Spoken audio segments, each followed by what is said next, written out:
This Argos Support video will demonstrate how to remove, clean and refit your vacuum cleaner's filter to ensure your product runs efficiently.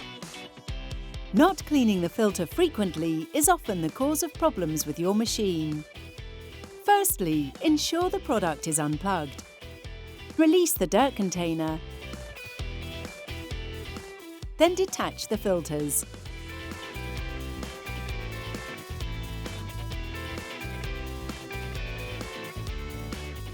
Tap the filters over a bin to remove any dirt or debris.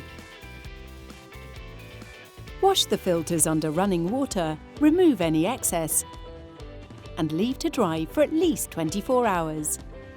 Ensure the filters are completely dry before refitting into the vacuum cleaner. Finally, reassemble. The filters can be put back into position. Following these simple steps on a monthly basis will help to prolong the life of your machine.